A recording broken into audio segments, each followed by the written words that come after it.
रुख महाराष्ट्र का कर लेते हैं, जहां के सियासी गलियारों से भविष्य में होने वाली बड़ी उठापटक के संकेत मिल रहे हैं। इसको लेकर महाराष्ट्र से दिल्ली तक हलचल और सुगबुगाहट तेज हो गई है। इसके केंद्र में शरद पवार के जन्मदिन की ये तस्वीर है, जब चाचा को बधाई देने उनके भतीजे और महाराष्ट्र के डिप्टी सीएम अजीत पवार दिल्ली में उनके आवास पर पहुंचे थे। इस तस्वीर के सामने आने के बाद अटकलों का बाजार गर्म हो गया। लोग सवाल पूछने लगे कि क्या चाचा और भतीजा एक बार फिर से साथ आ सकते हैं?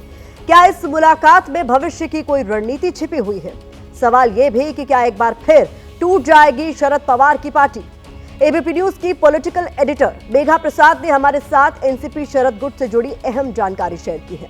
इसके मुताबिक शरद गुट के बीच महाराष्ट्र के नतीजों के बाद से नई सियासी संभावनाओं पर तेजी से मंथन चल रहा है। यह रिपोर्ट आपको देखनी चाहिए।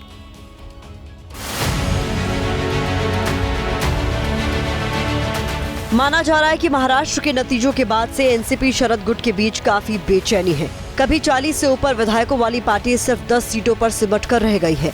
ये पार्टी का सबसे खराब प्रदर्शन है। सूत्रों की माने तो एक हफ्ते पहले ही दिल्ली में शरद पवार के सभी सांसदों की एक महत्वपूर्ण बैठक हुई। महाराष्ट्र में बीजेपी की प्रचंड जीत के बाद उन्हें एनडीए में शामिल होना चाहिए, इस पर सभी सांसदों की सहमति बनी। जैसे ही इसकी भनक उद्धव गुट को लगी तो उन्होंने सीधे प्रफुल्ल पटेल को टारगेट कर दिया। कहा कि ये सब इनका किया कराया है। फॉर्मूला तय हुआ है कि 6 सांसदों के पीछे एक मंत्री पद। अजीत पवार जी के पास एक ही सांसद है तटकरे, तो और 5 सांसद आप तोड़कर लेके आइए। इसलिए प्रफुल्ल साहब की ये सब कवायद तवायफ सब चल रहा है, तवायफगिरी है। हालांकि संजय राउत के आरोपों पर प्रफुल्ल पटेल ने कहा कि ये सब बेकार की बातें हैं। साथ ही उन्होंने शरद पवार की तारीफ भी की है। शरद पवार जी हमारे वरिष्ठ सालों साल रहे हैं, उनके मार्गदर्शन में हमने बहुत साल काम किया है और इसमें कोई राजनीतिक तर्क वितर्क न लगे। दूसरी तरफ शरद पवार वाली एनसीपी मौजूदा समय में 2 खेमों में बटी दिखाई दे रही है। एक गुट का कहना है कि हमें बीजेपी के साथ सत्ता में आना चाहिए, जबकि दूसरे गुट का कहना है कि हमें एनसीपी अजीत के साथ सत्ता में जाना चाहिए। पार्टी में 2 गुटों और दिल्ली में बीजेपी केंद्रीय नेतृत्व की बैठक को देखते हुए जानकारी ये भी है कि शरद पवार वाली एनसीपी स्वतंत्र रूप से बीजेपी के साथ जाने के पक्ष में है। इन सारी अटकलों और आशंकाओं के बीच है कि 10 दिन पहले अजीत पवार की पार्टी के वरिष्ठ नेता प्रफुल्ल पटेल ने शरद पवार से मुलाकात की थी। दूसरी तरफ खबर ये भी सामने आई कि शरद पवार की मुलाकात बीजेपी के एक वरिष्ठ नेता से हुई है, लेकिन इसकी पुष्टि नहीं हो सकी। उधर शिंदे गुट के नेता कह रहे हैं कि भविष्य में साथ आने की संभावना बन सकती है। अजीत पवार और शरद पवार साहब ये रिश्तेदार हैं। शायद भविष्य में वो एक आने की संभावना हो सकती है और होना भी चाहिए। पॉलिटिक्स है, पॉलिटिक्स में कुछ भी हो सकता है और ये सब सबक अजीत दादा ने शरद पवार साहब से लिए। नया क्या है, फोड़ा फाड़ी तो चल ही रही है। अब देख रहे हैं कि ये 4-5 साल में क्या हो रहा है। हर जगह ये फोड़ा फाड़ी, डरा के, धमका के और कोई लालच दे के, ये सब काम तो हो रहा है, तो हो भी सकता है। वैसे मौजूदा समय में शरद गुट के 8 लोकसभा और 2 राज्यसभा सांसद हैं। मेघा प्रसाद के साथ ब्यूरो रिपोर्ट, एबीपी न्यूज।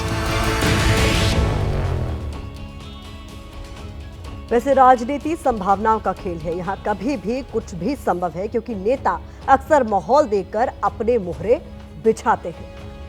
एक तरफ महाराष्ट्र में एनडीए का कुनबा और बड़ा होने की सुगबुगाहट है, तो दूसरी तरफ महाराष्ट्र में मंत्रिमंडल के गठन में अभी भी पेच दिखाई दे रहा है। शायद इसीलिए 14 दिसंबर को होने वाले कैबिनेट विस्तार की तारीख में एक बार फिर से बदलाव किया गया है।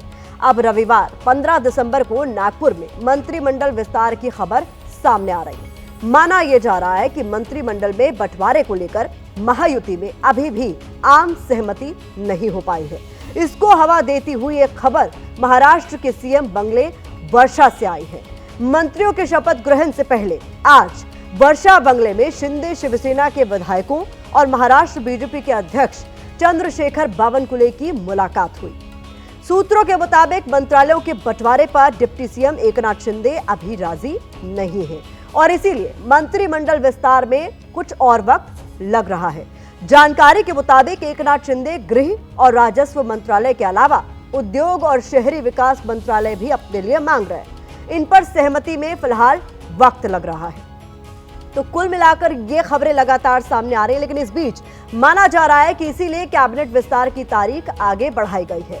मंत्रिमंडल विस्तार पर पेच के बीच नजरें नई कैबिनेट के नए चेहरों पर भी टिकी हुई है।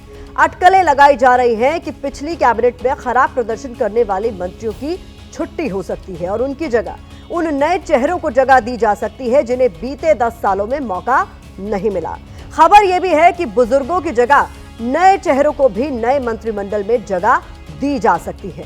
अब हम आपको पिछले मंत्रिमंडल के उन संभावित मंत्रियों के बारे में बताते हैं जिनकी इस बार छुट्टी हो सकती है। उन संभावित नामों में शिंदे शिवसेना से 3 नाम हैं, संजय राठौड़, अब्दुल सत्तार और तानाजी सावंत। अजीत पवार की एनसीपी से 2 नाम सामने आए हैं, दिलीप वलसे पाटिल और हसन मुशर्रफ। और बीजेपी से 2 नाम हैं, सुरेश खाड़े और विजय कुमार गावित के। हम आपको क्लियर कर दें कि ये सूत्रों के हवाले से संभावित नामों की लिस्ट है, इनकी पुष्टि नहीं हुई है। हालांकि महायुति इस बात पर सहमत है कि पोर्टफोलियो बांटते समय उम्र, प्रदर्शन और जातिगत समीकरणों का ध्यान रखा जाना चाहिए और उसी के आधार पर मंत्रियों के नाम तय किए जाएंगे। अब नजरें महाराष्ट्र में कैबिनेट विस्तार पर हैं। उसकी तस्वीरें बताएंगी कि महाराष्ट्र की सियासत किस करवट बैठेगी।